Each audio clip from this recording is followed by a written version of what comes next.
নওগাঁর মান্দা উপজেলার নুরুলাবাদ ইউনিয়ন পরিষদের উপনির্বাচনে চেয়ারম্যান পদে নির্বাচিত হয়েছেন জাহিদুর রহমান মাস্টার। চশমা প্রতীকে তিনি পেয়েছেন ৩,৭০৮ ভোট। তার নিকটতম প্রতিদ্বন্দ্বী আকবর আলী প্রামাণিক আনারস প্রতীক নিয়ে পেয়েছেন ২,৩৯২ ভোট। শনিবার সন্ধ্যায় উপজেলা নির্বাচন কর্মকর্তা ও রিটার্নিং অফিসার মাহবুবুল কবির এ ফলাফল ঘোষণা করেন। এছাড়া অন্যান্য প্রার্থী ফজলুল বারী সাফি টেবিল ফ্যান প্রতীক নিয়ে পেয়েছেন ২,৩৪৭ ভোট।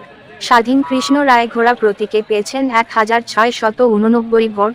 মুজাফফর হোসেন প্রামাণিক অটোরিকশা প্রতীকে পেয়েছেন ১,৬৫৬ ভোট। মোস্তাকিন হোসেন সরকার রজনীগন্ধা প্রতীকে পেয়েছেন ১,৪৭১ ভোট। মোটরসাইকেল প্রতীক নিয়ে জাহাঙ্গীর আলম পেয়েছেন ৩৪৭ ভোট। নুই পাতা প্রতীকে কাজেম উদ্দিন প্রামাণিক পেয়েছেন ৩৩১ ভোট।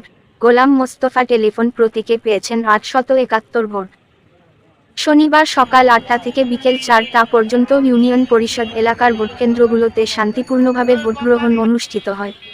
এই ইউনিয়নে মোট ভোটার সংখ্যা ২৪,৮০৬ জন। এর মধ্যে পুরুষ ভোটার ১২,৪০৩ জন ও নারী ভোটার ১২,৪০৩ জন। এই উপনির্বাচনে ১৪,৮৬২ জন ভোটাধিকার প্রয়োগ করেছেন। বাতিল হয়েছে ২৮১ ভোট। উপজেলা নির্বাচন অফিস সূত্রে জানা গেছে, ২০২১ সালের ২৭শে ডিসেম্বর অনুষ্ঠিত ইউনিয়ন পরিষদ নির্বাচনে এই ইউনিয়নে চেয়ারম্যান পদে বিজয়ী হন জামায়াত নেতা ইয়াছিন আলী। জটিল রোগে আক্রান্ত হয়ে গত বছরের ২১শে নভেম্বর তিনি মারা যান। এরপর পদটি শূন্য ঘোষণা করে নির্বাচন কমিশন।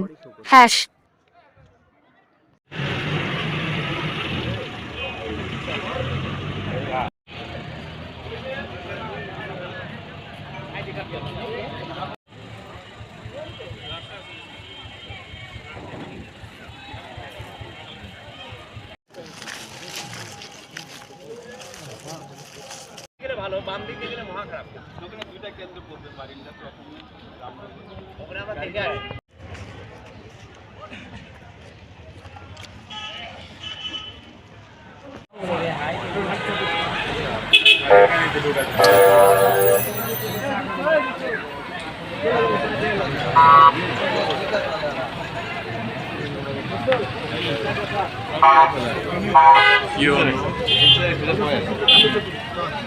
আসেন